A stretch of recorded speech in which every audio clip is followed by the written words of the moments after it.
Hey guys, Steph the Illuminated Nerd here. So how do you pick all of the parts that you need to build a custom gaming system? Or how do you pick a pre-built gaming system that meets the requirements for the games that you want to play on that system? Let me show you how I do it. Let's get right into it. So if you're looking to build a custom built system, or if you want to buy a pre-made system, like let's say from iBuyPower.com or from CyberPower PC, or like Dell or HP, Alienware and whatnot, the first thing you're going to do is you're going to go to these sites and you're going to look up, the prices and the specs, and then you're going to be wondering, well, does the video card of this system or does the CPU of this system allow me to play the games that I want to play? If you have some specific games in mind that you want to play. So for example, do you need the $2,000 system that has a GTX 1080 Ti, or is the GTX 1060 going to be plenty for the games that you want to play and at the resolution that you want to play and get the frameworks that you're expecting, right? So I use a site called game-debate.com, and I use the Can I Run It option on the website here. And you can download their GD hardware scanner, and all that does is it will pick up what your hardware is and pre-populate it down here in these drop downs here. I will pick what my hardware is here. GTX 1080 Ti, SSROG.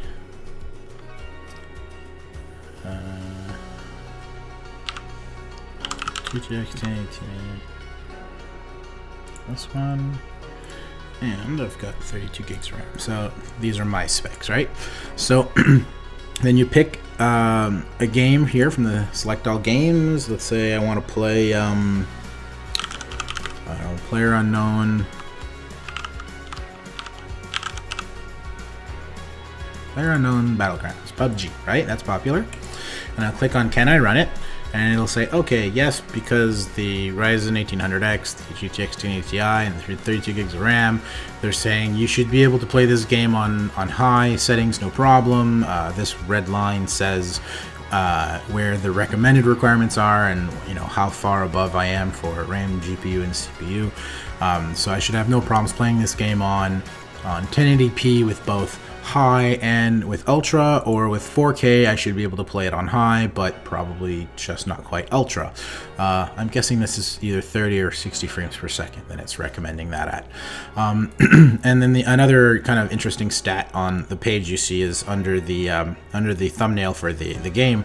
It says here, with a GTX 1060 at 1080p, it suggests I should be able to run the game at 85 frames per second, right?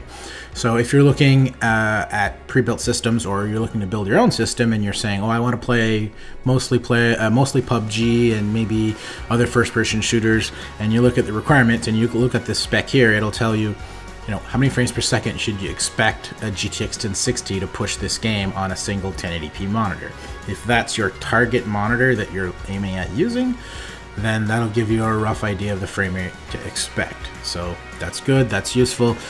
So you can use this site for either if you're building if you're looking to buy a pre-built system, or if you're looking to build your own system from scratch, then this will still give you a pretty good idea as to what frame rates you should expect.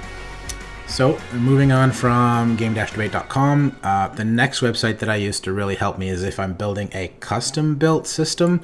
I use PCPartPicker.com, and this lets me browse completed builds that other people have built.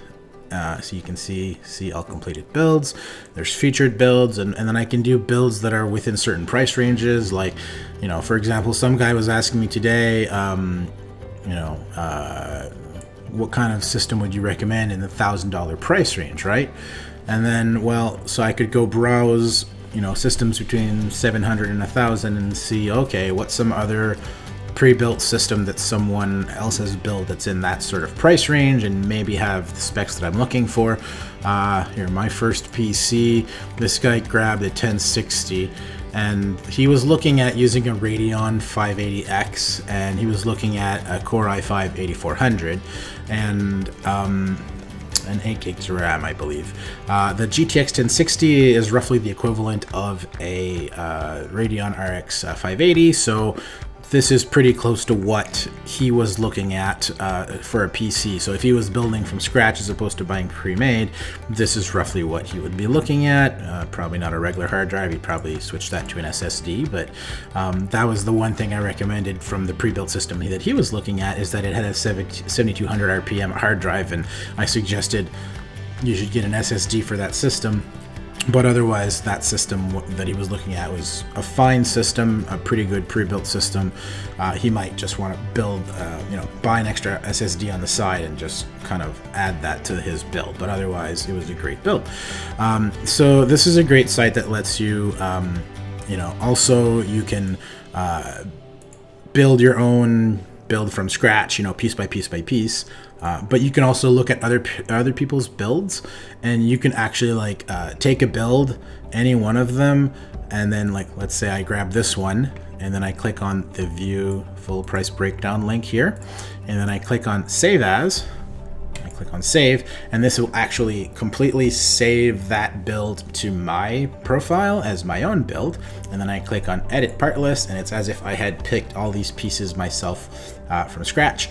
And if there's compatibility issues with any of the pieces that I pick, it will try to suggest if there's any compatibility issues. Let's say you picked an AMD motherboard and an Intel CPU, it'll warn you, hey, that doesn't match, that doesn't work together. Or if you're picking a CPU cooler that doesn't have, and you're using a Ryzen CPU, and the CPU cooler you picked doesn't have an AM4 bracket, it'll warn you about that kind of stuff, which is kind of useful for sure if you're building from scratch and it's something you're not used to and you're just trying to pick the pieces.